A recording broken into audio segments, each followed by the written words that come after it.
안녕하십니까. 저는 지금 현재 제주도에 거주하고 있고요. 지금 하고 있는 일은 발달재활 장애 아동들한테 서비스를 제공하는 발달재활사로서 근무하면서 그리고 동시에 심리상담사로 근무를 지금 하고 있습니다.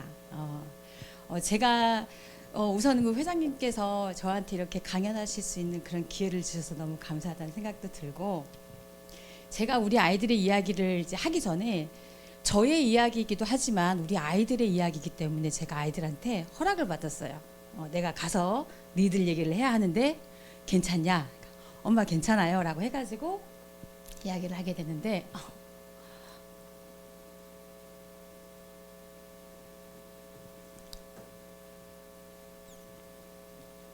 목표는 안 울려고 했는데.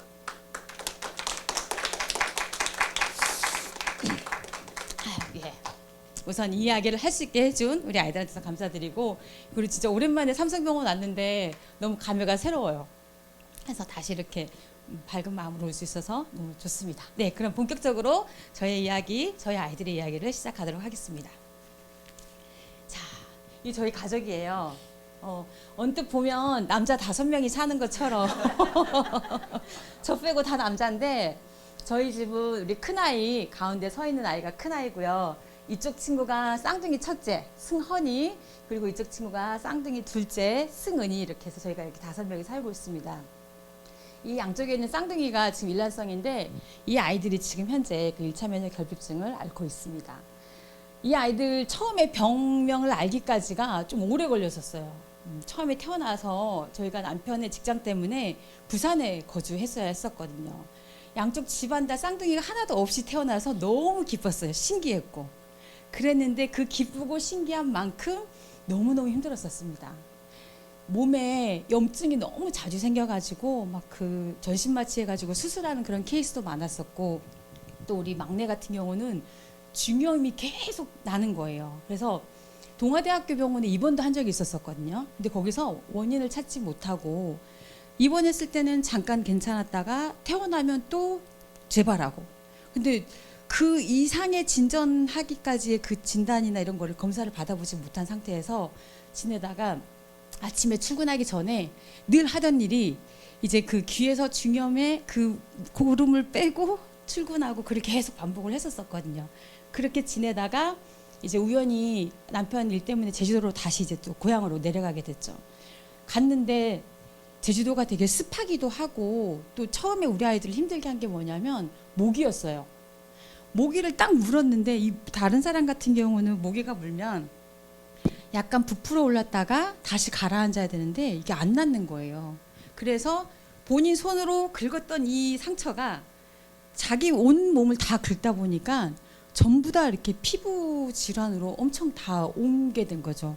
그래서 피부과를 전전하다가 다행히 개인 피부과 의사 선생님께서 얘네는 아무리 치료를 해도 호전이 안 되니 뭔가 원인이 있는 것 같다. 개인 선생님이셨거든요. 개인 병원. 그래서 그분 덕분에 제주대학교 병원을 가게 돼서 처음 진단을 받은 게 백혈병인데 의심이 된다. 명확하진 않다.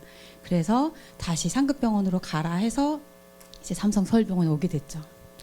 이 첫 번째 사진이 딱 오기 직전에 그 모습이에요. 이게 지금 빨갛게 되어 있는 게 전부 다 농이에요.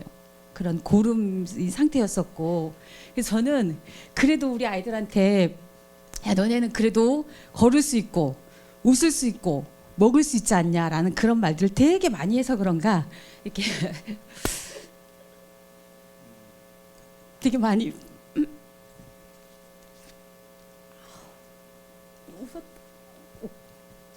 웃었던 그런 기억이 나고, 이렇게 사진 정리하다 보니까 되게 슬픈데 웃는 게 되게 많다라는 그런 마음도 많이 갖게 됐습니다. 가운데는 뭐냐면 애들이 너무 밤새 죄송해요. 안 울고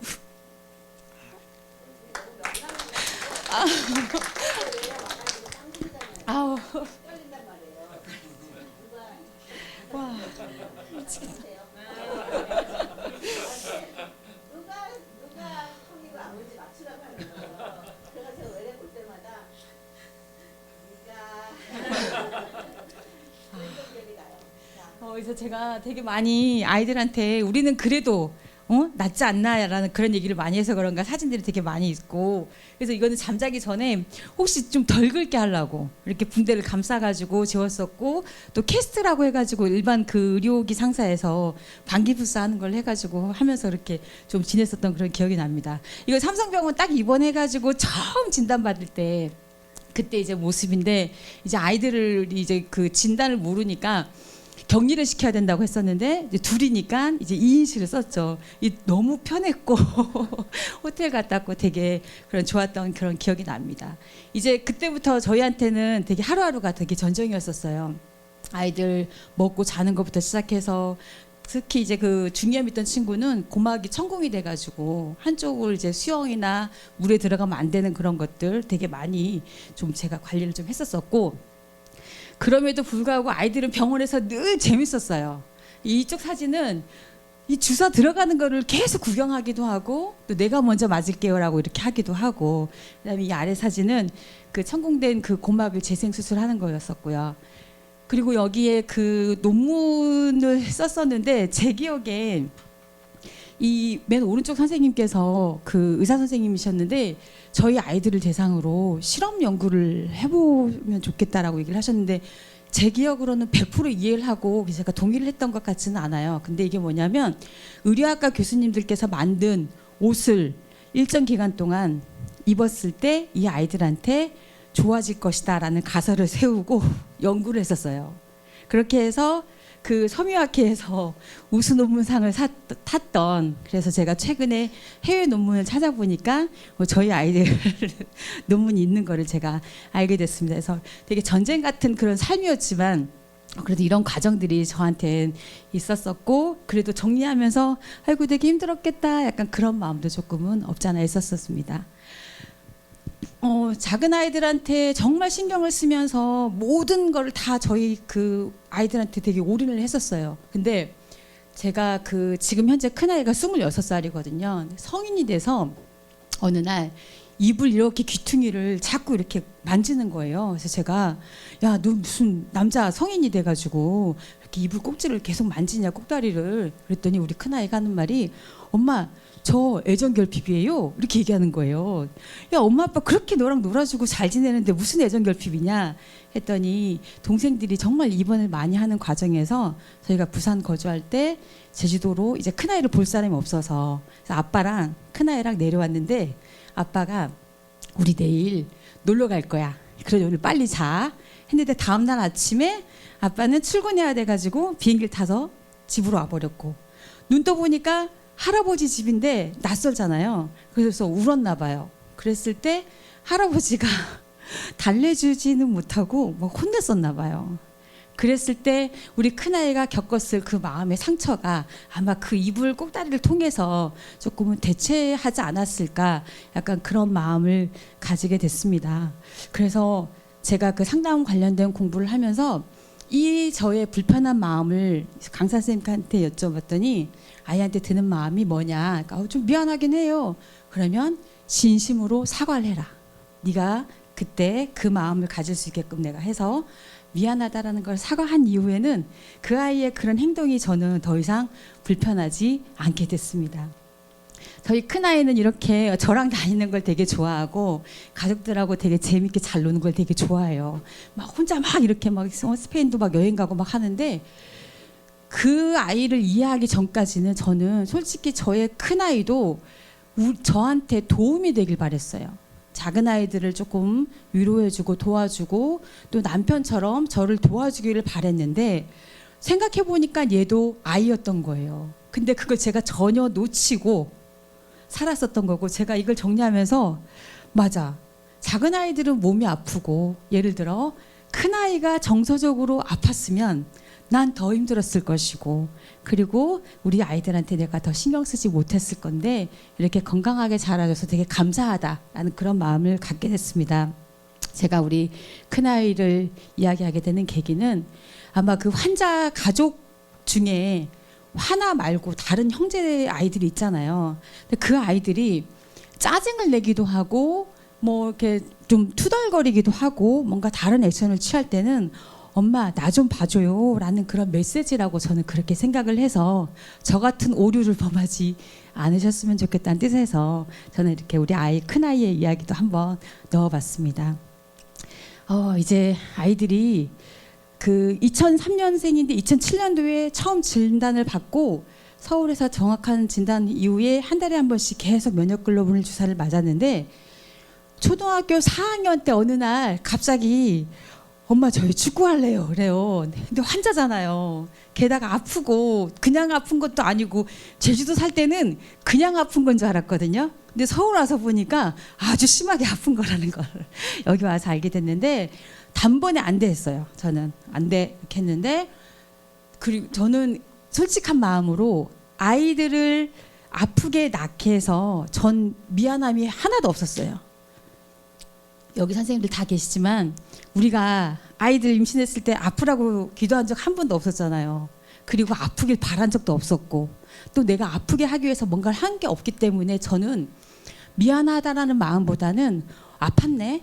그래. 그럼 그 다음에 내가 이 아이한테 해줄 수 있는 게 뭘까라는 생각을 하면서 저는 그렇게 살아왔는데 초등학교 4학년 때 하고 싶은 축구를 하지 못하게 내가 딱 막으니까 아이들이 하는 말이 문을 닫고 울면서 왜 우리를 아프게 나게 해서 하고 싶은 걸 못하게 해요.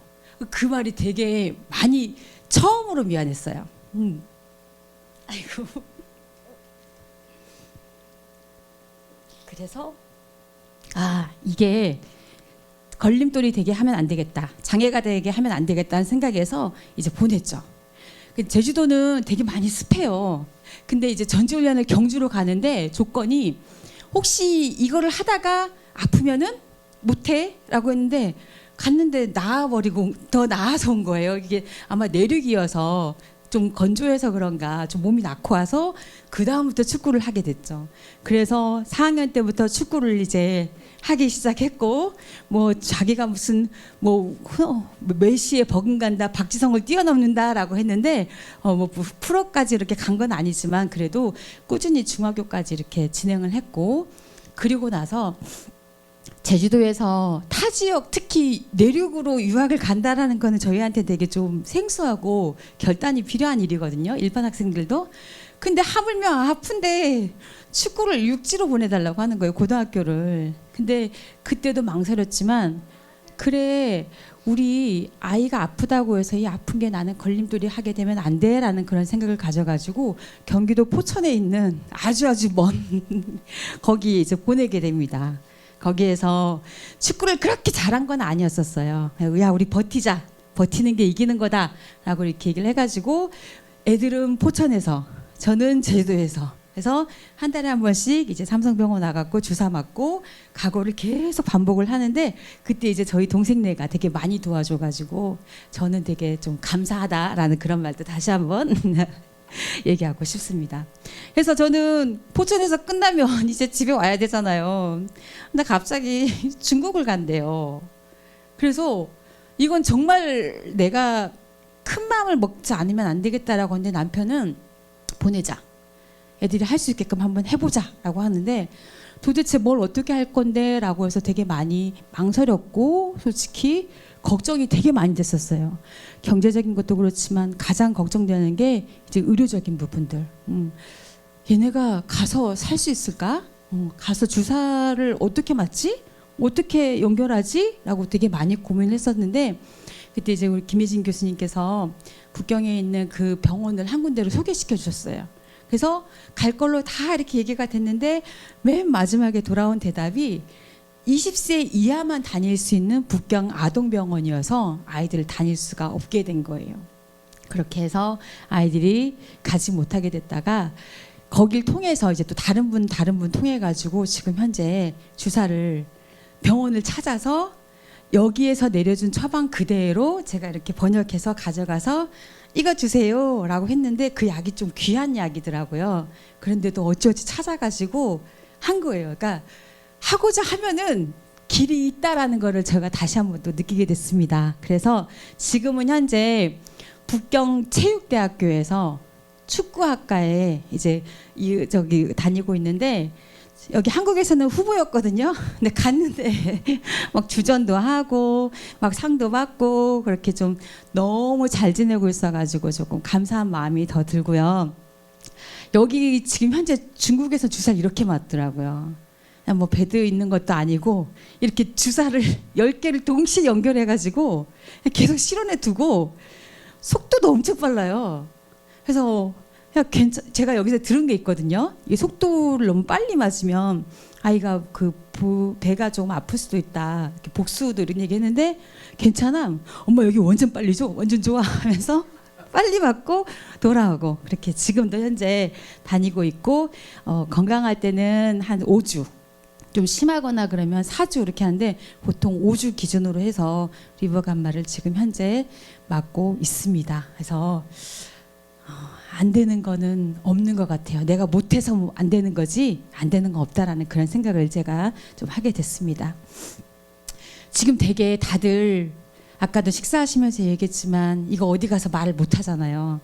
그리고 누가 나의 이야기를 공감해 주지도 못하잖아요.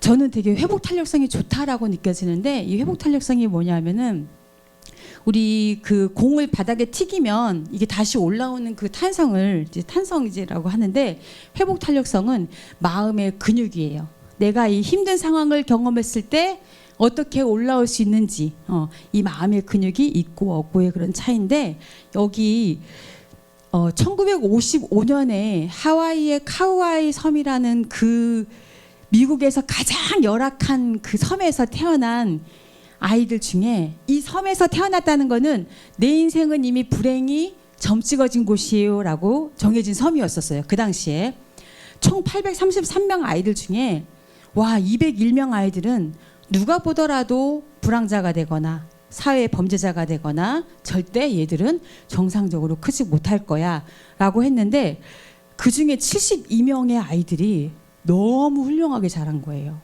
뭐 일반 한국으로 치면 강남에 있는 아이들보다도 너무너무 잘 된 그 케이스를 봤는데 이제 그 에미 워너라는 그 교수님이 35년 동안 종단 연구를 해서 이 아이들이 과연 어떻게 해서 잘 지낼 수 있을까라고 봤을 때 가장 중요한 게 언제나 내 편이 되어주는 단 한 사람이 있었기 때문에 이 아이들이 너무너무 잘 자랄 수 있었다고 하더라고요. 여기에 보면은 뭐 결손 가정도 있고 그리고 정신질환자도 있고 부모들이 그런데도 불구하고 그 믿어주는 한 사람이 꼭 부모가 아니어도 돼요. 선생님이 될 수도 있고 옆집 삼촌이 될 수도 있고 또는 그 종교 선생님들도 될 수 있다라고 하는데 그 단 한 사람이 있으면은 잘 자랄 수 있겠다. 그럼 나는 나를 지지해준 사람이 누구였을까라고 생각했을 때 저는 저의 남편 또는 저의 아이들 우리 가족들이었다고 생각하는 게 저희 오늘 와가지고 얘기하다 보니까 저 얘기가 내 얘기고 내 얘기가 그의 얘기잖아요. 근데 이 이야기를 다른 사람한테 전달했을 때 그래 너네 아프긴 아픈데 근데 그거에 대해서 좀 더 깊게 공감하고 이렇게 좀 소통하는 게 저는 조금 어렵다라는 걸 많이 느꼈는데 가족하고 이야기했을 때 내가 지금 지지받고 있고 내가 열심히 살고 있는 거에 대해서 내가 인정받았을 때 저는 다시 올라올 수 있는 그런 힘들이 많이 생겼다라고 그런 생각이 들어졌습니다. 그래서 나는 나의 남편과 나의 가족들이 나의 회복 탄력성의 원천이구나라는 그런 생각을 하게 되었습니다.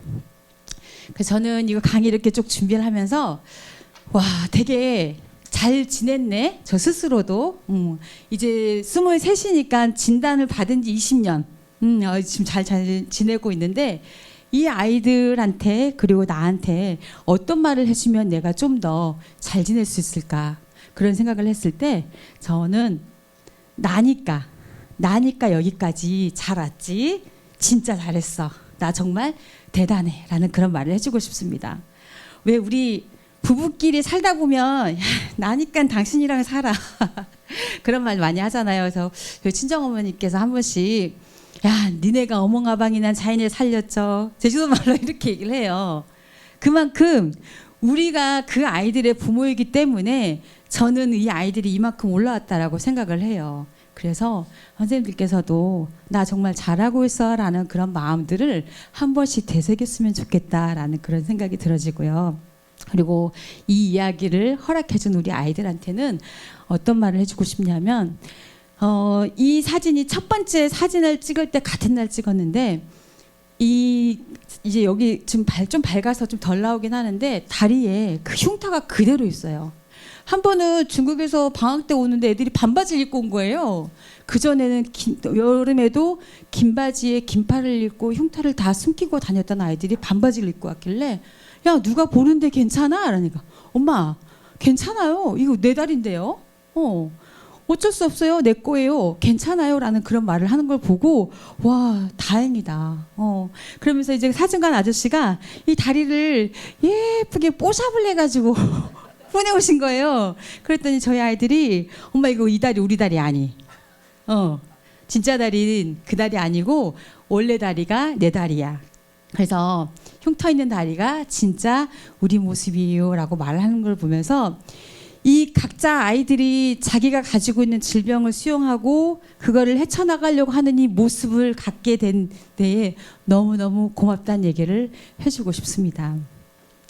제 첫 번째 제목이 희귀질환 자녀와 함께한 삶이잖아요. 우리 그렇게 살아왔고 현재도 살고 있고 앞으로 살아야 돼요. 그래서 저는 아이들도 아이들이지만 여기 계신 부모님들께서 좀 더 마음이 건강해지셨으면 좋겠다는 생각이 듭니다. 네, 이상으로 저의 이야기를 마치도록 하겠습니다. 감사합니다.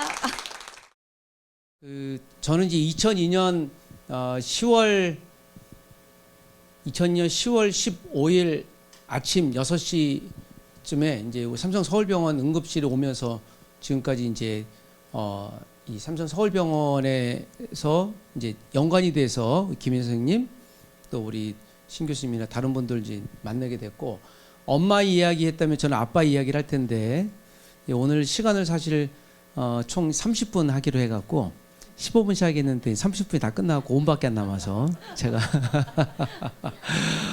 예, 넉넉히 10분 정도 이내에 마치도록 하겠습니다.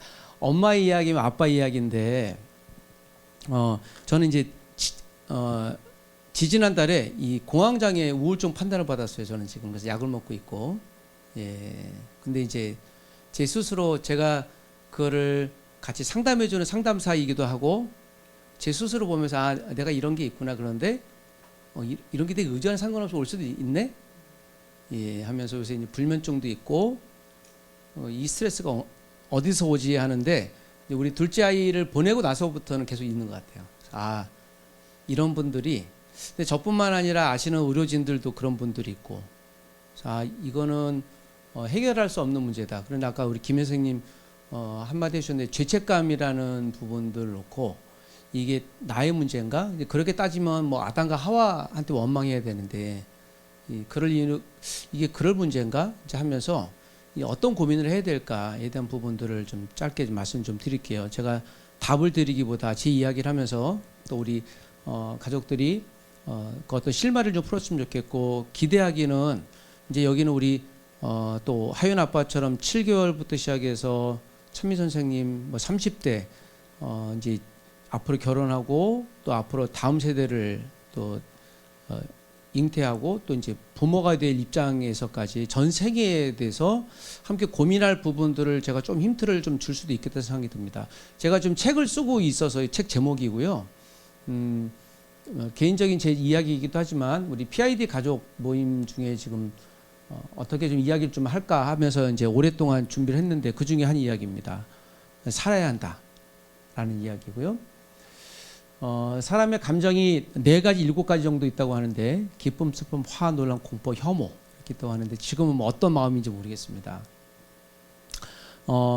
에너지가 높을 때는 폭풍 있고 맑음 이 2가지가 있는데 또 에너지가 낮으면 흐릴 때도 있고 고요할 때도 있는데 지금 상태는 어떤지 모르겠습니다.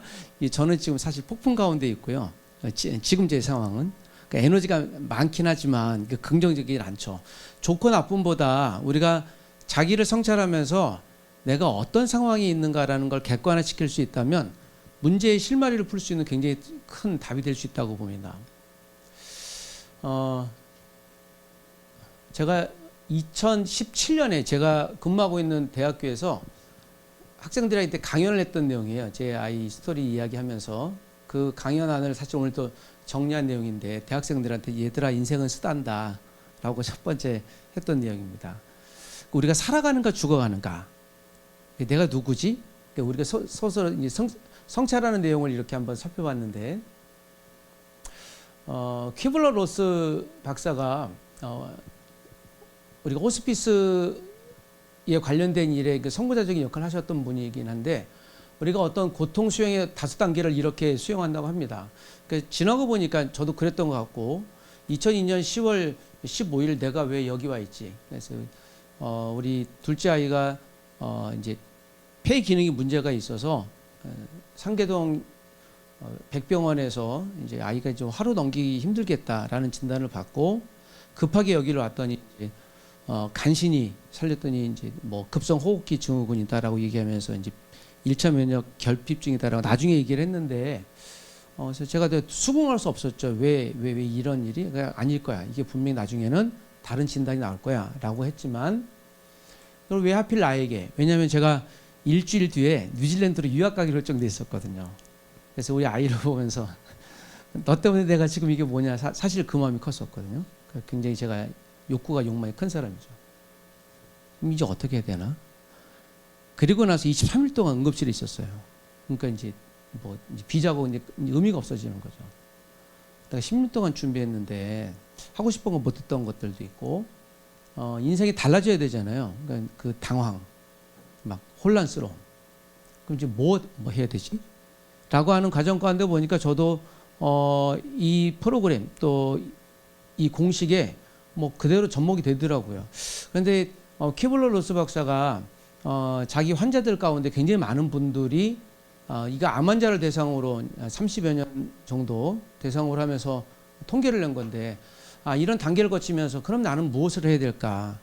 저는 오늘 아빠의 입장에서 또 우리 자녀 입장에서보다 우리 엄마 아빠 입장에서 조금 더 한번 잠깐 이야기를 좀 하려고 합니다. 모든 사건은 숨겨진 의미가 있고 그 결과가 있다. 네, 사실 뭐 그 답을 아직 찾지 못했지만 저도 지금 오늘 제가 이 병원에 오면서 집에서 제 아내가 굉장히 싫어해요. 그러니까 삼성병원 S자도 싫어합니다.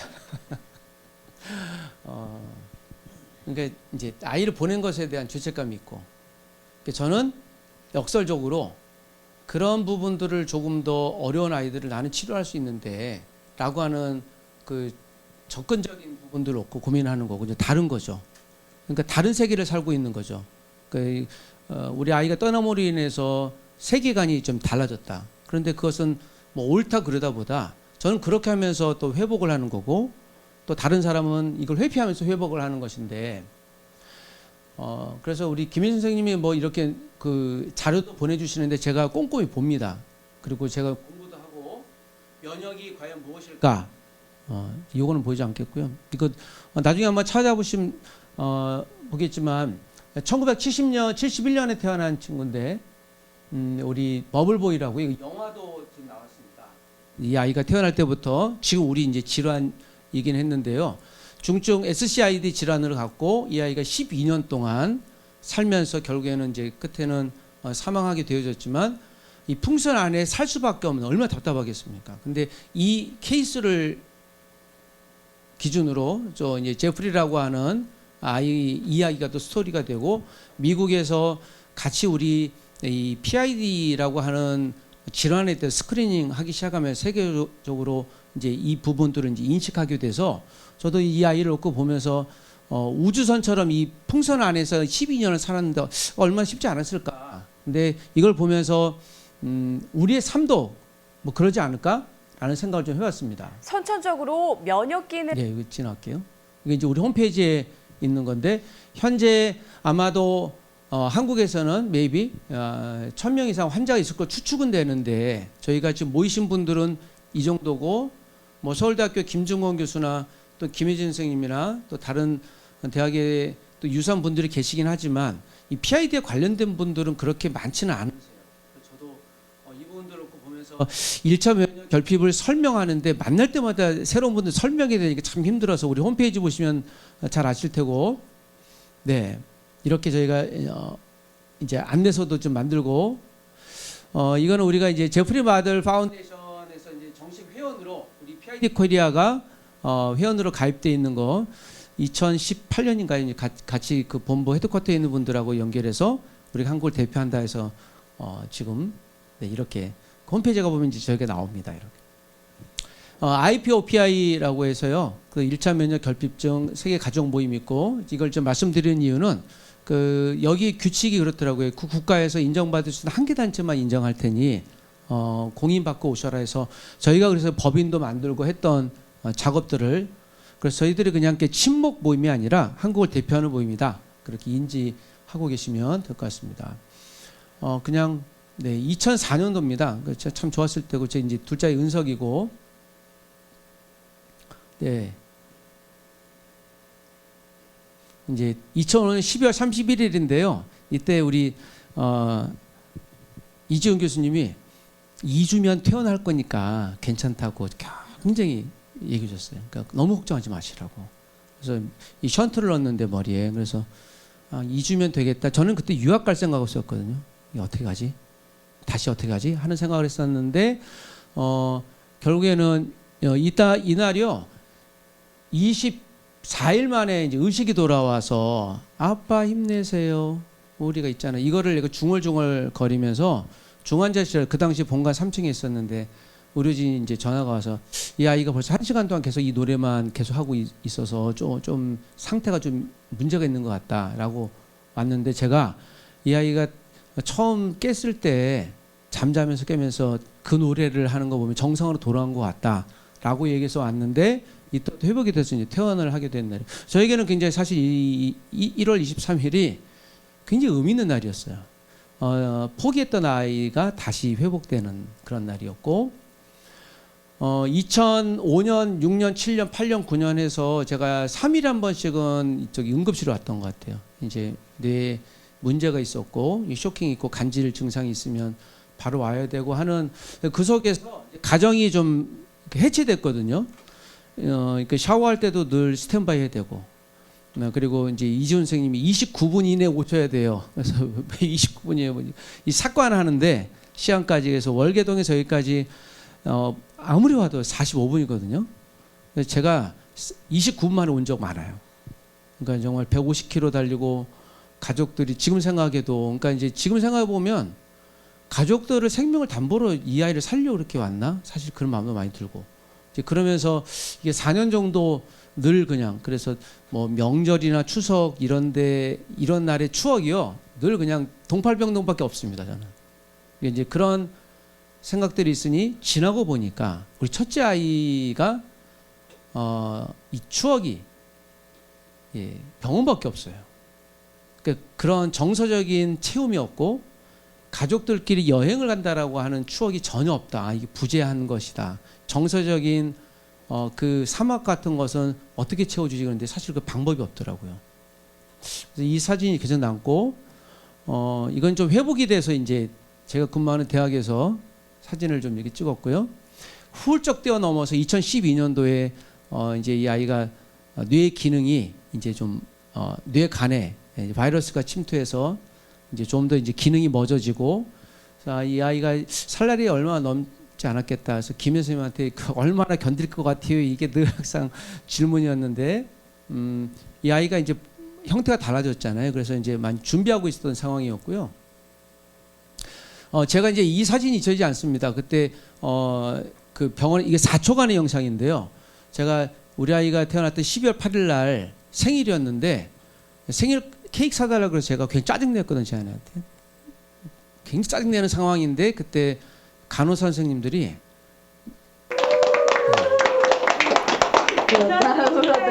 이거 딱 4초입니다. 근데 이게 저한테 충격이었어요.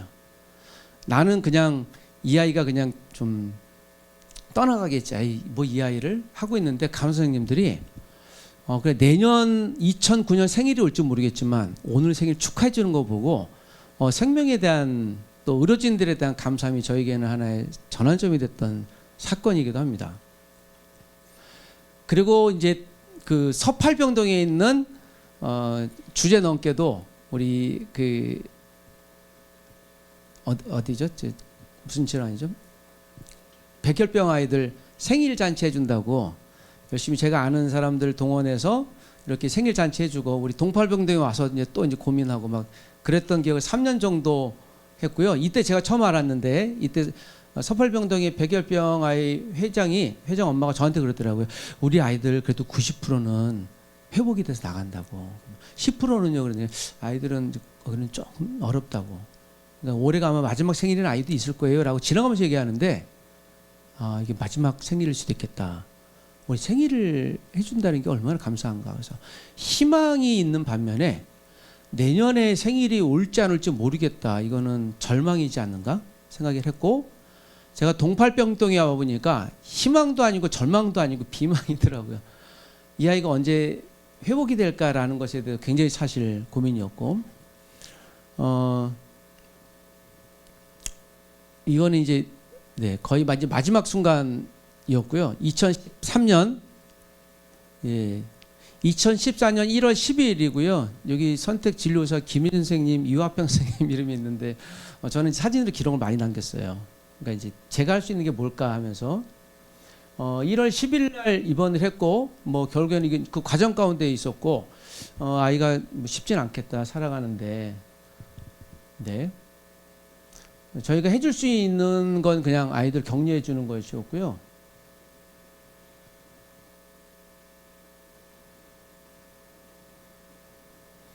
이 사진을 2014년 11월 17일 저녁 7시 30분 우리 중환자실의 마지막 사진이었고 그 제가 그때 이제 간호 선생님하고 사진 잘 안 찍어주는데 의료진들이 그래서 좀 사진 한번 찍어달라고 그날따라 그랬더니 네 컷을 찍어줬어요.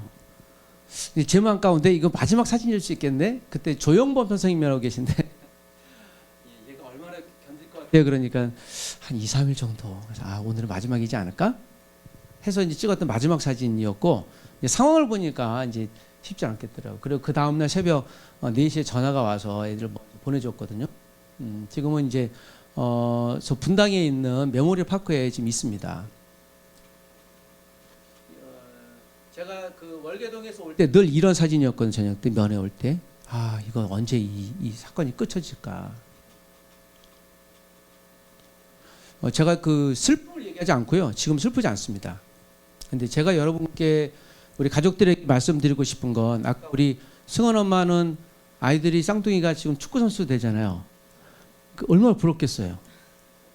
근데 얘네들이 우리 아이 은석이를처럼 내가 못할 거 좀 도와줬으면 좋겠다는 마음이 제 가운데 있는 거예요.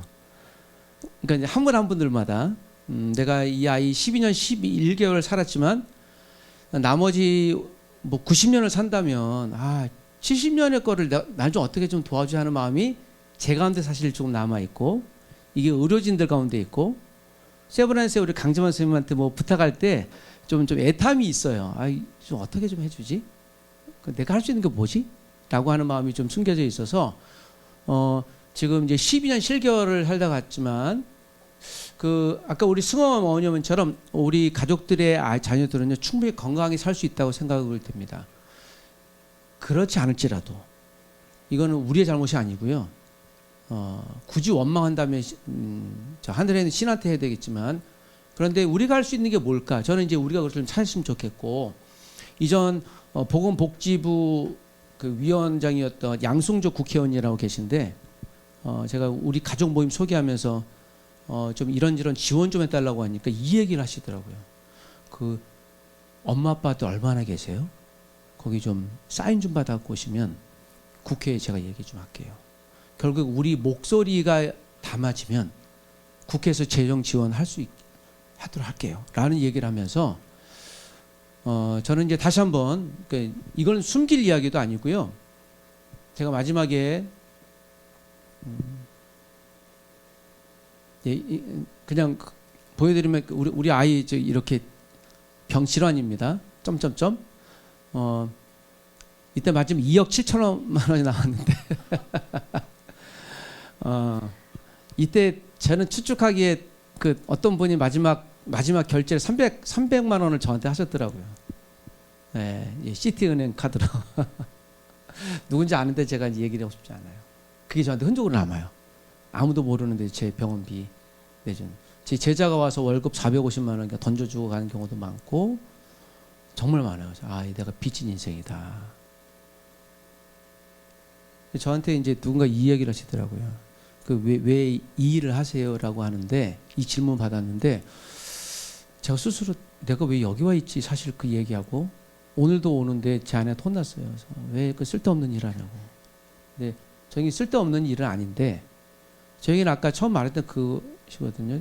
한 아이들 살 수 있으면 우리 은석의 생을 대신하지 않을까? 우리 의료진들을 내가 돕는데 좀 일조가 될 수 있으면 그게 논문이 됐던 어떻게 하지? 제가 2016년에 이 사진만 하고 제가 좀 마치도록 할게요.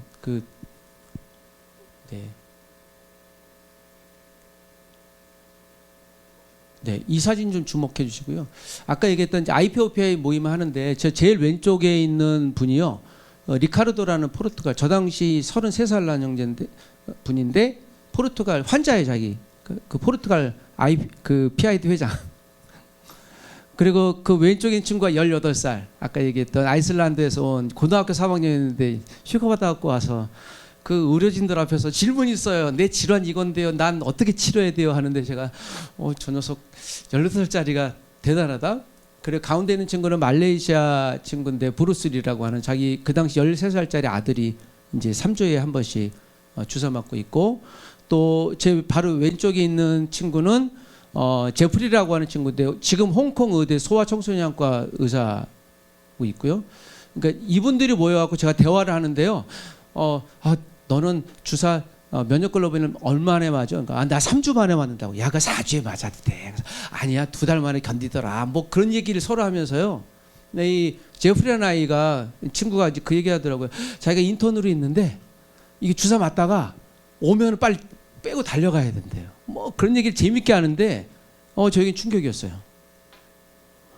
이거를 저렇게 얘기할 수 있다라는 게 우리 가운데서도 이런 의료진들이 나올 수 있으면 좋겠다라는 생각이 참 챌린지가 됐고 꼭 그렇지 않을지라도 이분들하고 계속 이제 커뮤니케이션 하고 있는데 그래서 내가 이거 해야 되겠다 생각이 들었습니다. 외국에 있거나 우리 있거나 같은 사실 이야기 같은 상황들이기 때문에 네, 2017년 8년도인가요? 우리 강정환 선생님하고 이때 감사하다고 의료진들한테 표현을 했는데 저도 몰랐는데요. 그냥 죄송한데 또 김 선생님 얘기할 수밖에 없는데 우리 아이 떠날 때 김 선생님 오셔갖고요 한참 동안 이렇게 영정 사진 앞에서 있는데 한 3분 정도 가만히 계시더라고요. 이렇게 그게 이제 흔적이 됐어요. 의료진들은 이 아이를 그 환자를 보낼 때 얼마나 큰 상처가 됩니까? 충분히 데미지 되거든요. 근데 우리는 그냥 치료해 주는 사람으로만 인식하고 있어서 이분들이 받는 의료진들이 받는 큰 상처들 이건 누가 해주지? 이건 우리 부모들이 해줄 수밖에 없거든요. 괜찮다는 한마디나 격려나 그래서 이거는 서로 우리가 커뮤니케이션하고 상호작용할 이야기지. 저분들이 보이지 않지만 손에 얼마나 피가 묻고 마음에 얼마나 상처가 많이 됐겠어요. 이제 그러면서 이 부분들이 부모님 이상으로 이 아이들을 품고 있다면 우리가 같이 한 팀으로 가야 되지 않을까라는 생각이 돼서 제가 이 사진이 굉장히 의미 있었고 스승의 날 때였던 것 같은데 네, 산다는 것은 신이 내게 신 황홀한 여행이다. 저는 이제 뭐 교회를 다니기 때문에 삼성서울병원에 우리 김은상 선생이라고 계신데 저는 이제 인생 친구로 지내시는데 어려운 일 있을 때마다 항상 좀 그런 고민들 같이 하고 있어요. 우리가 언젠가 각각 뭐 종교는 다르긴 하겠지만 생명 앞에서는 겸손해야 되겠다. 또 우리가 할 수 있는 한 최대한으로 돕고 하는 일들을 해야 되겠다. 저도 몰랐는데 이제 올해 우울증이나 공황장애 앓고 나서 저도 이제 개인적으로 스스로 샘플링 하는 거예요. 우리 부모님들이 그럴 수 있겠다. 그러면 어떻게 하지? 라고 하는 부분들을 놓고 제가 이제 어제도 3시간 자고 왔는데 이게 잠이 안 와지더라고요. 그래서 갱년기도 아니고 뭐지 하는데 이제 그런 약 먹고 상담 또 정신과 의사 선생님한테 보니까 저한테 그 충고도 듣고 그래서 이런 것들이 꼭 나만일까? 우리 부모님이나 또 다른 분들도 이러지 않을까? 그때 내가 이런 이야기를 해줄 수 있으면 좋겠다 생각이 들었습니다. 5분 한다고 그랬는데 15분 해서 죄송해요. 여기서 마치도록 하겠습니다. 네, 나머지 이야기는 우리 김인수님한테 잠깐 이야기만 좀 할게요. 윤상준 씨인데 지금은 안 계세요. 2019년도에 김희진 선생님한테 제가 부탁드린 분인데 제가 희미하게 써놔서 제가 문자로 와서 그대로 해드렸고요. 2019년도에 저한테 그 홈페이지 보면서 제가 인천 가톨릭병원에 다니는데 보니까 PID 질환이어서 이렇게 있다 그래서 제가 김은 우리 직통번호 알려드릴 테니까 김희진 선생님한테 가서 진료를 받으시라 했더니 이런 거 있어요. 처음 알았어요. 저도 새롭게 좀 회복하고 싶어요. 이분이 이때 37살이었거든요. 그래서 제가 빨리 가시라고 그랬더니 알겠다고. 그랬는데 이제 문자가 사실 이렇게 왔어요. 그 여자친구한테 그 다음 6개월 뒤에 그분이 이제 저한테 이제 해주셨던 말씀이고 아까 이제 여기는 안 보시겠지만 그 여자친구가 저한테 문자로 왔어요. 남자친구가 이제 먼저 떠났다고. 그래서 제가 이게 굉장히 큰 충격이었어요. 내가 좀 더 강하게 얘기할 걸. 오라고 얘기할 걸. 이게 저한테는 굉장히 보이지 않는 충격이에요. 왜 내가 그 얘기 안 했지? 조금 와서 좀 강하게 얘기해서 했으면 살 수 있었을 분인데 이 친구는 떠나고 남자친구가 세상을 떠났고 문자를 보니까 저하고 했던 내용을 통해서 먼저 세상 떠났다고 6개월 뒤에 이게 저게 지금 하나의 사실 충격이에요. 패닉이고 아직도 여전히 그러진 않겠지만 우리가 이제 살아가는데 충분히 다음 기회도 있겠지만 지금 이 순간 좀 그런 도움이 돼야 되겠다. 아까 우리 마지막으로 성원 엄마는 희망의 이야기를 했다면 저는 절망의 이야기가 아니라 지금은 끊쳐졌지만 저의 절망을 통해 누군가가 또 희망과 또 소망을 찾는 길이 될 수 있다면 좀 일조해야 되겠다. 특별히 여기 있는 아빠들한테 부탁드립니다. 같이 그렇게 좀 화이팅 하셨으면 좋겠습니다. 여기 있는 엄마 아빠들 그리고 어르신들께 다시 한번 화이팅을 보내고요. 이제 강연을 마치겠습니다. 이상입니다. 고맙습니다. 제가 조금 몇 자를 좀 적어봤어요. 말씀하시는 걸 들으면서 일단은 순간순간 사실 그냥 어떤 계획적으로 뭔가를 하는 게 사람이 있을 수도 있겠지만 그냥 그 순간에 내 마음이 움직여서 나는 그렇게 행동을 해야 되는 상황이 대부분이잖아요.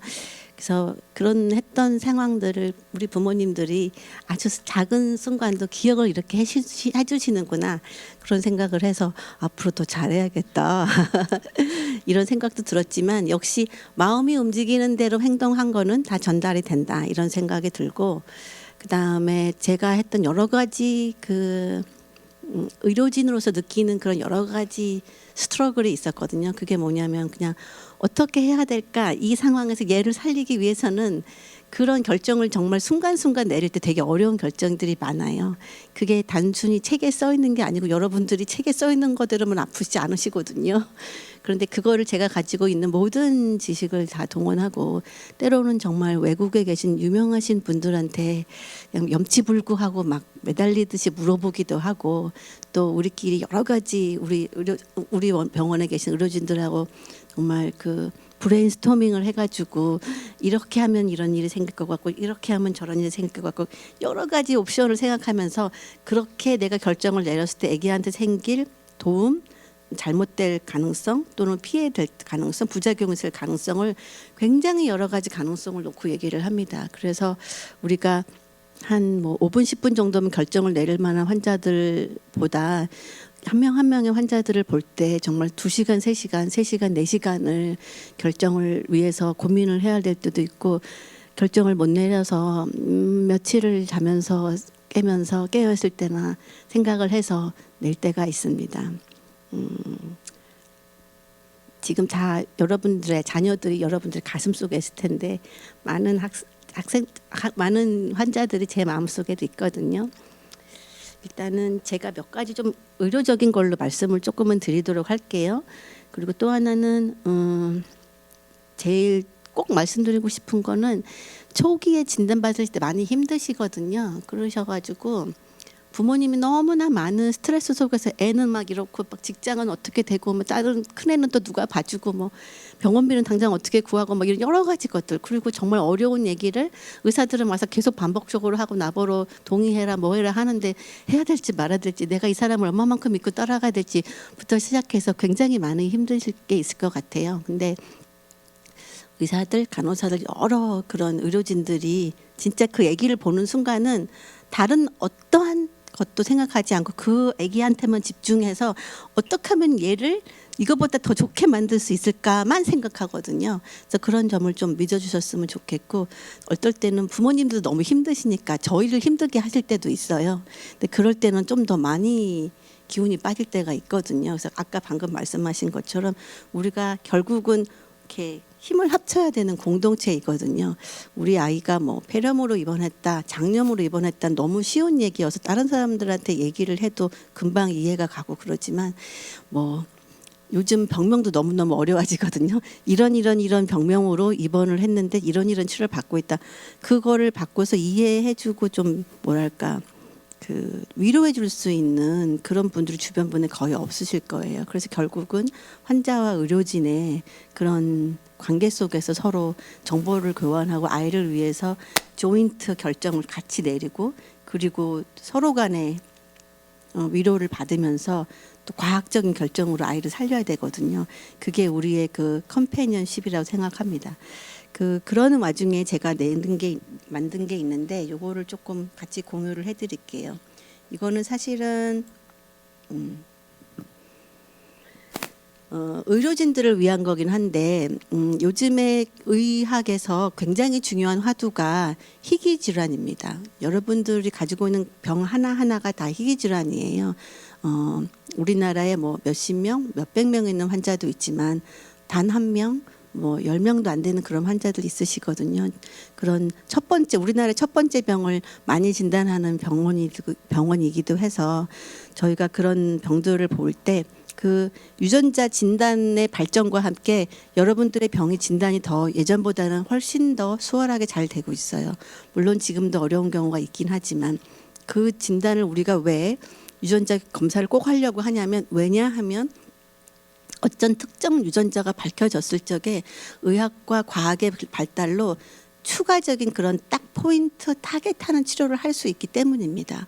그래서 저희가 그런 유전자 검사를 하려고 하고 유전자 검사에 대해서 유전자에 문제가 있다, 이상이 있다는 거에 대해서 우리는 절대적으로 그거를 감정적으로 받아들이지 않고 객관적으로 의학적으로 과학적으로 생각하는 그런 부모들이 됐으면 좋겠다라는 생각을 말씀을 드리고 싶어요. 그래서 이런 환자들이 얼마만큼 있는지가 되게 중요합니다. 왜냐하면 그런 환자들의 규모가 아까 방금 회장님께서 말씀하셨거든요. 부모님들이 몇 분이나 모이시나요? 뭐 서명을 받아오세요.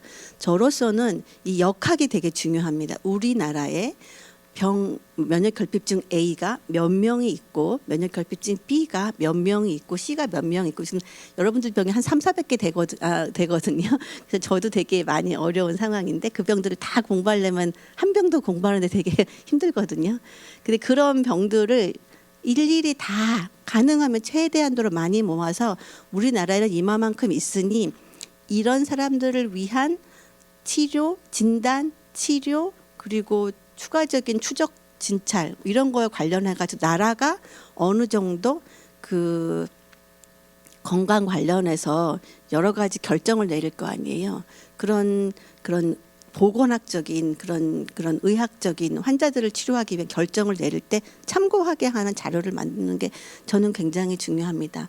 여러분들한테 아플 때 같이 손잡고 있어주는 것도 저의 할 일이기도 하지만 그거보다 훨씬 더 제가 해야 되는 또 다른 여러 가지 노력은 뭐냐면 냉철하게 데이터를 만들어서 보여주는 게 너무 중요합니다. 그래서 제가 이런 한국면역결핍증 네트워크라는 걸 만들었고 지금 한 30개 정도 되는 전국에 있는 병원의 교수님들이 참여를 하고 계세요. 제가 일일이 한 명 한 명 다 편지를 써서 허락을 받고 그분들한테 이 면역결핍증 네트워크에 대한 설명을 드리고 이런 연구를 하려면 해야 되는 여러 가지 복잡한 서류들이 많거든요. 그런 서류들을 제반을 마련해서 도와드리고 그 환자들을 찾아내서 우리가 이 네트워크에 알 수 있게 여기에 여러분들 아이들의 이름이 올라가지는 않아요. 병들이 올라가는데 이런 병들을 만들어서 우리가 우리나라 이런 병이 있으니까 이런 병들에는 이런 혜택을 받게 해주십시오. 이런 병들은 이런 보험의 혜택이 있었으면 좋겠습니다. 이런 자료를 쓰고자 하는 게 저의 목표입니다. 예를 들면 암 환자들 굉장히 많은 혜택을 많이 받고 있습니다. 당뇨병 고혈압 환자들도 다 굉장히 부미가 많기 때문에 환자들 수치가 많기 때문에 심평원이나 이런 데서 결정을 내리기가 쉬우세요. 그런데 희귀병들은 우리나라에 있는 단 몇 명을 위해서 보험 재정을 연다는 게 쉬운 얘기가 아니거든요. 그들의 결정을 끌어내기 위해서 많은 노력을 하는 게 저의 지금의 목표입니다. 그래서 돌아가신 이건희 회장님께서 어린아이들 희귀질환을 위한 연구를 위해서 쾌척한 그런 연구비를 통해서 저희가 그 연구비 지원을 받는 것을 지원해서 선정이 되었고 지금 이것을 3년째 하였고 지금 4년째 시작을 하고 있습니다. 지금까지는 단순히는 그냥 얼마나 되는지 몇 명이 되는지 무슨 병인지 이런 걸 하고 있지만 앞으로는 그 병이 왜 생겼는지 그 병이 이런 치료를 하거나 뭐 저런 추가적인 뭔가를 하면 어떻게 바꿀 수 있는지 그런 연구를 하려고 하고 있습니다. 그래서 아마 여러분들 중에서 이런 연구에 동의하실 건지 뭐 참여 여부를 질문을 받으신 적도 있으시고 이미 뭐 체열이나 이런 걸 통해서 저희가 그런 귀한 샘플을 저장해 놓고 있는 상황입니다.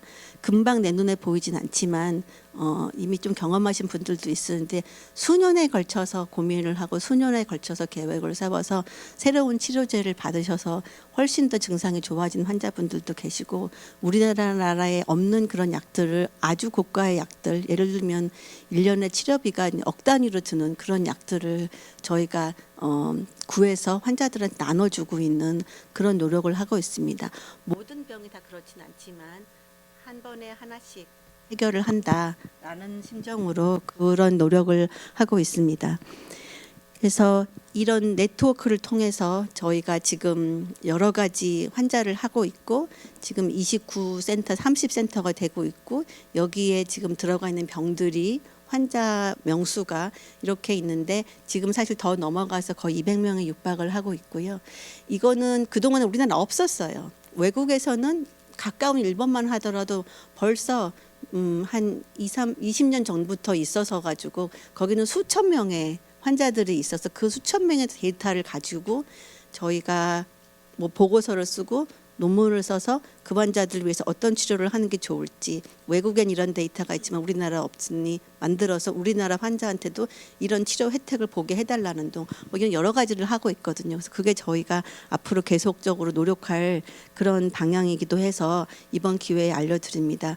지금 여기 관련된 여러 선생님들이 여기 오시지 못하셨지만 지금 현재 그런 여러 가지 의료 사태 때문에 그 많은 분들이 하고 있고 저희 연구실에 있는 연구원 선생님들도 이것을 만들기 위해서 하나하나 데이터를 넣고 정리하고 관련하고 하는데 많은 시간과 많은 인력들이 들어가고 있거든요. 저희가 지속적으로 할 것이고 이 면역결핍증 네트워크를 통해서 여러 병들의 자료를 모아서 더 발전시키고자 하고 결국은 그것들이 여러 환자들의 그 혜택으로 되고 있기를 바래요. 그다음에 지금 아마 많은 분들이 이미 보셨을 거라고 생각을 합니다. 미국 면역결핍증 재단에서 환자들을 위한 교육 안내서가 있었는데 제가 그걸 한국말로 번역을 해서 지금 배포를 하고 있는 상황입니다. 그거는 제가 한 10년도 훨씬 전에 이걸 너무 하고 싶은데 정말 바빠서 못 하겠더라고요. 그래서 내가 은퇴하면 해야겠다라는 생각을 하면서 매해마다 다짐으로 하던 거였어요. 그런데 우연히 다행히 이 연구비를 통해서 저희가 소아과 의사 선생님이신데 번역을 전문으로 하시는 그 선생님을 찾았어요. 정말 삼고 초려 끝에 그분이 너무 인기가 많으셔가지고 번역할 책이 많으신 거예요. 부탁을 해서 이 면역결핍증의 환자들과 환자 가족들을 위한 교육에 대한 것들을 한국말로 번역을 하여서 무료로 배포를 하고 있습니다. 그 실제 책들은 여러 선생님들과 병원에 한두 권씩, 두세 권씩 배포가 되어 있고, 그다음에 그 링크는 그 미국 면역결핍증 재단에서 직접 다운로드 받아서 다들 보실 수 있기 때문에 그거를 통해서 면역결핍증 찾아보려고 하면 정보가 정확한 게 없잖아요. 그래서 그것들을 저희가 계속적으로 해나가려고 하고, 면역결핍증이 계속 증가하고 있기 때문에 숫자가, 그것들이 이제 판이 바뀔수록 새로운 판이 나오면 새로 번역을 또 해서 하려고 합니다. 정말 너무 시간이 쪼들리는 상황이었는데, 제가 작년에 아까 말씀하셨지만 김은상 교수님과 함께 키르기스탄 의료봉사를 간 적이 있었는데, 그 털털 그 비포장 도로 버스 안에서 빨리 그 번역 못 온 거를 제가 감수를 해서 다 고쳐가지고 확인을 해야 되는 거예요. 노트북을 가지고 무릎에 앉혀놓고 그 한 뭐 5-6시간 가는 버스 안에서 면역결핍증 원고를 번역을 고쳤던 기억이 납니다. 그런 땀과 마음과 정성을 가지고 단어 하나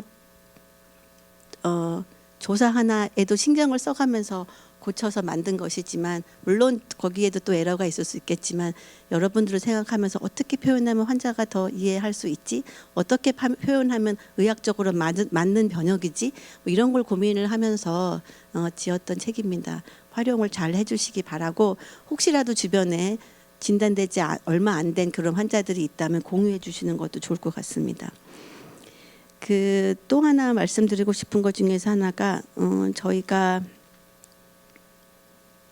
면역결핍증 환자들은 어떤 신체에 어떤 특정 장기의 손상이 있어서 겉으로 보이는 장애가 있다거나 그렇지 않은 경우가 훨씬 많습니다. 그래서 치료를 정말 꾸준한 용기와 끈기를 가지고 치료를 받으면, 아까 봤죠? 학교도 가고 유학도 가고, 그다음에 대학도 졸업을 하고 좋은 직장도 얻고 결혼도 하십니다. 예, 결혼한다고 배우자를 데리고 와서 상담하고 가시는 분들도 계시고 그런 적이 있어요. 굉장히 보람스럽습니다. 한 2-3개월, 2-3살 됐던 아기가 병원 클리닉을 다니면서, 면역결핍증 클리닉을 다니면서 사춘기가 되고 청년이 되고 그런 모습을 보는 것도 굉장히 자랑스럽고 고마운 일입니다.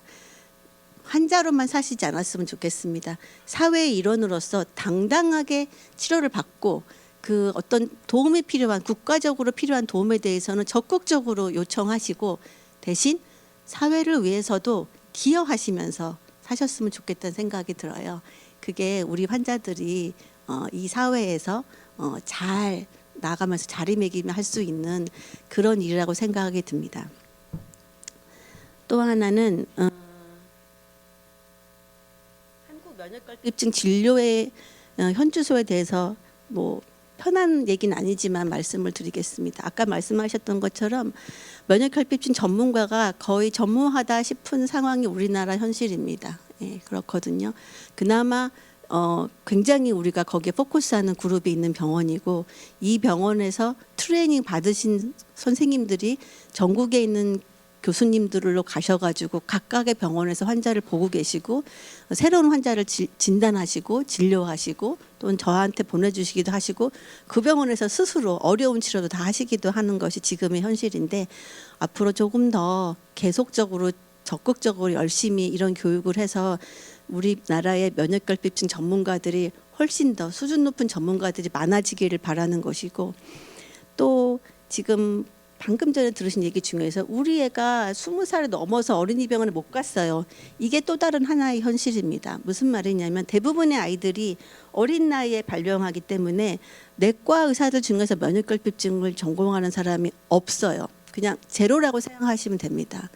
물론 관심을 가지고 열심히 하시려는 분들도 조금 있으시긴 한데, 저도 계속 적극적으로 그분들을 이렇게 섭외하라고 하기도 하지만, 결국은 굉장히 이게 어려운 분야여가지고 계속적으로 반복적으로 노출되지 않으면 환자는 적고, 그렇기 때문에 제가 지금은 내과 환자, 성인 환자들도 진료를 보고 있거든요. 저희 병원 같은 경우에는 실제로 내과 선생님들이 환자를 보내주시기도 합니다. 30대, 40대, 저는 지금 50대 환자도 보고 있는 형편이에요. 그래서 제가 앞으로 몇 년 동안 굉장히 포커스하는 것은 면역결핍증 환자들을 보는 전문가들을 많이 양성하는 게 목표입니다. 다 우리 병원에 올 필요가 없거든요. 저 멀리 사는데 어떻게 여기 다 오겠습니까? 그래서 전국에 내과 환자건, 내과 소아과 의사건, 내과 의사건 이제 면역결핍증 환자들을 매니지하고 보실 수 있는 그런 진로 인원들을 더 확충하는 게 시간이 매우 많이 걸리겠지만 그런 의미에서 노력을 하고자 하고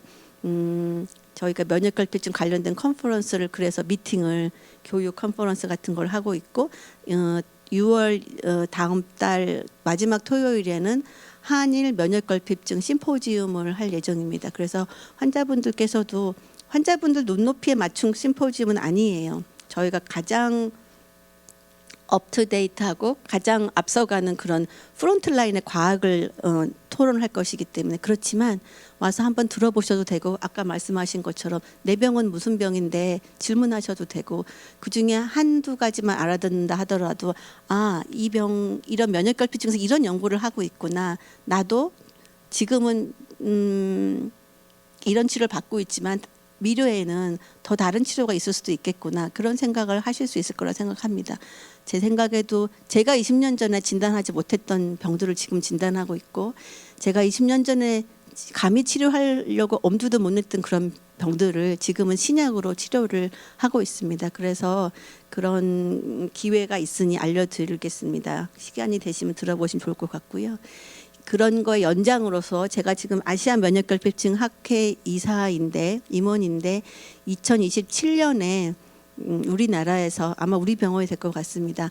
아시아 면역결핍증 학회를 개최할 예정입니다. 그래서 전 세계에 굉장히 많은 유명하신 분들을 모셔서 우리 면역결핍증에 대해서 더 공부하고 그 기회에 외국에서 열리면 우리나라 선생님들 많이 못 가시거든요.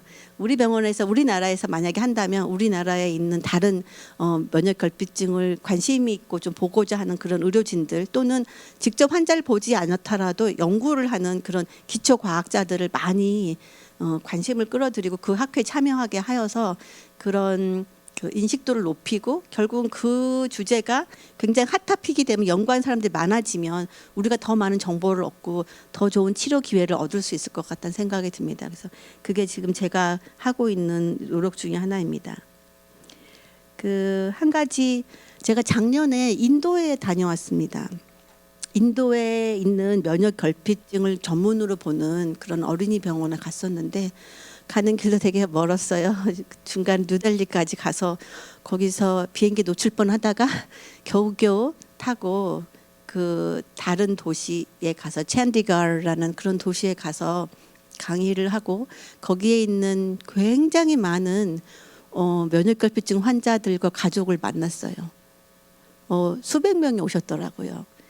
굉장히 어려운 상황인데도 거기 훨씬 더 경제적으로 많이 부족하고 그러신 분들인데도 며칠을 걸려서 왔고 그다음에 진단하는 너무 어려운데 또 치료도 너무 인도 우리보다 훨씬 더 열악하거든요. 그 치료비도 굉장히 보험 혜택 받기도 어렵고 그런 상황을 노력하면서 얘기하면서 공유하는 그런 모습을 보았습니다. 그래서 제가 거기 가서 면역결핍증 환자들이랑 사진도 찍고 그런 일이 있었는데 굉장히 감명을 많이 받고 왔어요. 그래서 그걸 보면서 역시 하늘은 스스로 돕는 자를 돕는다 그런 생각을 했고 여기 계신 여러분들이야말로 지금 스스로 돕고 계시는 아주 훌륭하신 그런 마음 굳센 마음을 가지고 노력하시는 분들이라고 생각을 합니다.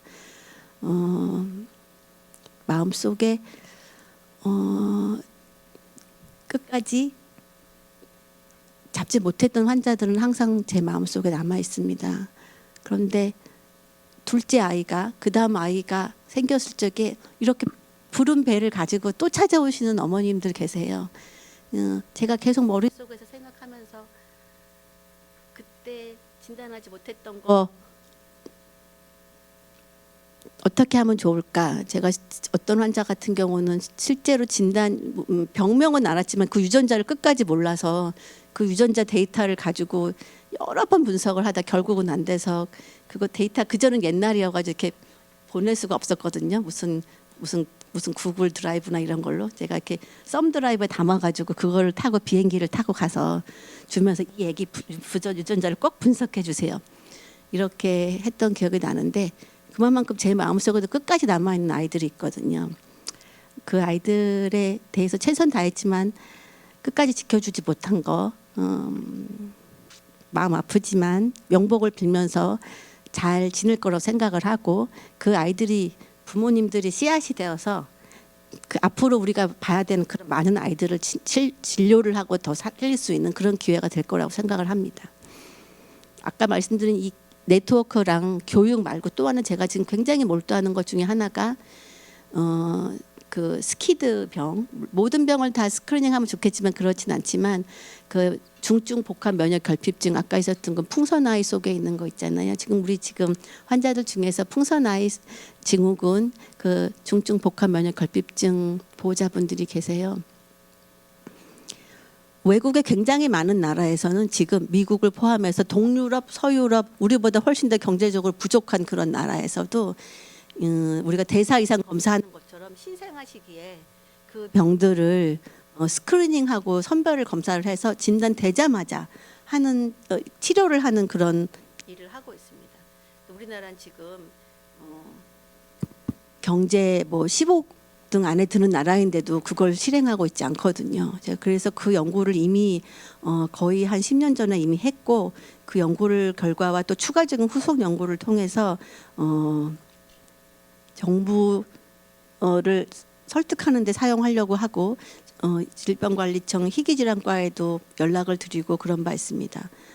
회장님하고도 제가 공유를 했지만 미국에서 연락 온 한 얘기를 공유하면서 마치고자 합니다. 미국에서 태어난 한국 아이의 엄마였어요. 그 아이가 스키드로 진단받았는데 걔는 미국에서 태어났기 때문에 선별 검사를 금방 알아가지고 진단이 돼서 특별한 합병증 없이 무사히 조혈모세포 이식을 하고 회복 중에 있다고 들었습니다. 그러면서 한국에서는 어떻게 하는지를 물어보셨는데 우리나라 아이들은 아직도 조기에 선별 진단을 받지 못하고 여러 가지 합병증이 생긴 후에야 전원돼서 진단받고 엄청나게 어려운 시절을 겪으면서 이식을 하고 있습니다. 그래서 이 문제만큼은 정말 우리가 조만간에 해결을 해야 되지 않을까 싶은 생각이 들어서 그런 말씀을 드리면서 우리가 내 병이 아니지만 이 전체 면역 관련된 병에서 결핍증 안에서 가장 대표적인 병 중에 하나이기 때문에 이 문제부터 해결해 나가면 좋지 않을까 그런 생각이 들었습니다. 그리고 예전에 굉장히 어려웠지만 지금 신약으로 치료받으면서 많이 증상이 좋아지신 분들 계세요. 예, 그분들한테 정말로 더 지속적으로 좋은 상태가 되어서 더 건강하게 많은 것을 하고 싶은 걸 하시면서 살기를 바라고 또 다른 병 지금 진단된 지 얼마 안 돼서 전 세계적으로 어려운 병 지금 겪고 있는 우리 애기도 있거든요.